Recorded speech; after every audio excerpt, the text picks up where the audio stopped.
Na mtazamaji wa Kibona Media, karibu ni Sports News, kipindi pekee ambacho tunakupa madini ya michezo hapa nyumbani na za nje ya mipaka ya Tanzania. Leo katika Sports News na habari kemkem, lakini sitakuwa peke yangu hapa studio, nikutakuwa na Rashid Shaban Njombe, the heavyweight champion, na nyuma kamera ni Clay akifanya mambo mazuri kwa kweli kuhusiana na masuala mazima ya picha kwa ngavu kutoka kwenye kamera yake kuleta sehemu ambapo wewe unatumia kutumia kifaa chako. Mchome, tumeona jana Simba Sports Club wameweza kufuzu hatua ya finali baada ya kumpiga Mlandege magoli 3-0. Lakini nyuma yake ambaye juzi tuliona Young Africans ikishinda magoli 2-1 ambayo ilipeleka moja kwa moja kwenye finali ya Muungano Cup 2026. Sasa rasmi tunaipata dabi Zanzibar ya Muungano Cup kati ya Simba Sports Club dhidi ya Dar es Salaam Young Africans. Unaiona unatarajia nini hasa kwenye dabi ya Muungano? Kwanza tunakwenda kutengeneza historia nyingine mara baada ya muda mrefu timu hizi kukutana katika muda mchache. Zinakwenda kukutana tena msimu huu kwa maana ya muda mfupi ambao utamalizika katika michuano ya Muungano, wanakuja tena kukutana katika ligi kuu Tanzania bara. Yes, kitu ambacho mimi nakitegemea ni kuona kuna watu watapoteza ajira zao kwenye dabi. Ndicho ambacho nakiona kwa maana ya viongozi, kama sio mchezaji, kama sio makocha. Kwa sababu gani? Nazungumza hivi nikiwa na maana ya kwamba kwenye dabi hii ninachokiona mimi, atakayepoteza kwenye michuano ya Muungano huenda na yeye pia akapoteza katika michuano ya ligi kuu. Kwa sababu gani nasema hivyo Nixon?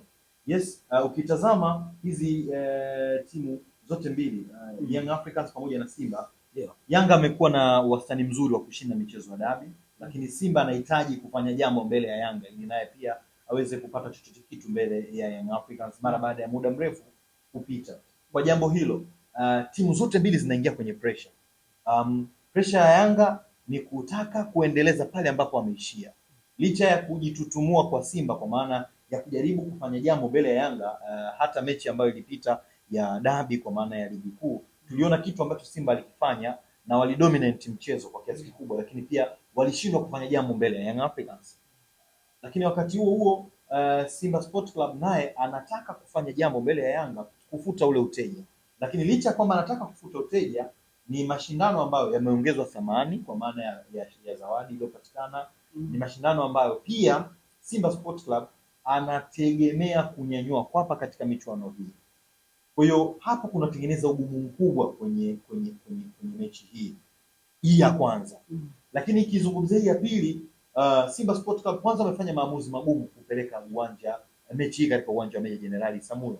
Wakati ambao wamepeleka mechi ile kule, wako viongozi, wapo mashabiki, lakini baadhi ya wachezaji pia hawajaridhishwa pia kwa maana ya Yanga mechi kuchezwa pale.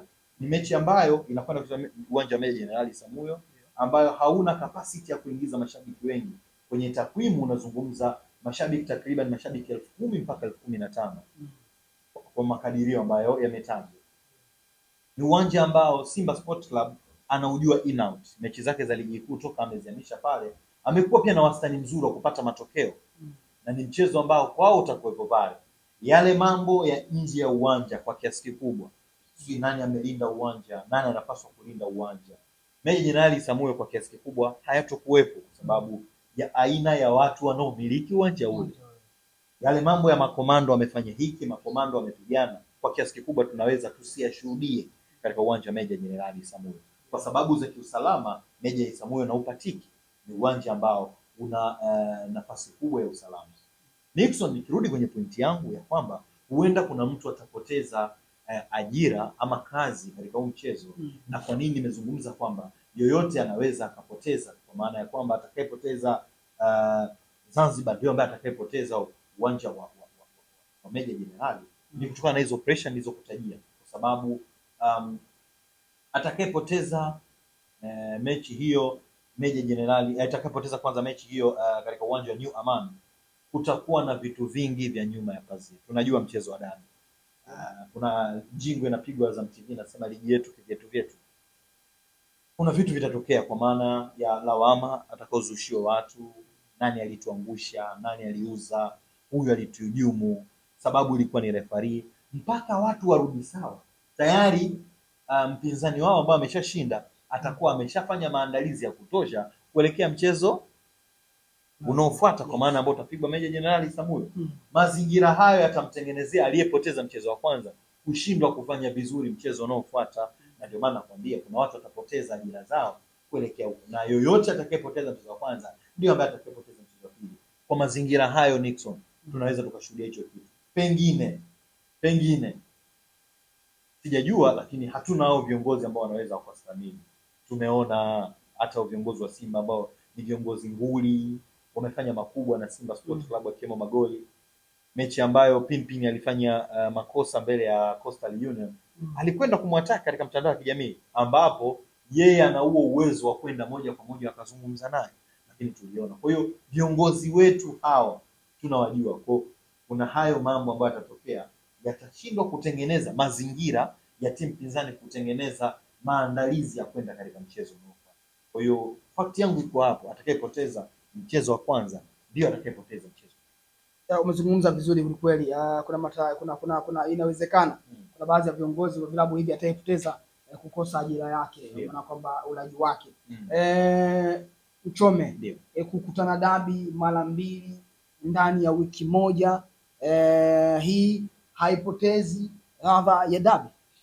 Ladha ya dabi sidhani kama itapotezwa kwa watu kushuhudia. Kwanza ni miongoni mwa siku kubwa za wapenzi wa soka, hasa wa Tanzania wanaofuatilia ligi ya Tanzania. Ni jambo kubwa kweli kwao, kwa sababu miongoni mwa klabu pendwa ukizungumza ambazo zimeshikilia ligi kuu, zimeshikilia mchezo wa mpira miguu Tanzania ni Simba na Yanga.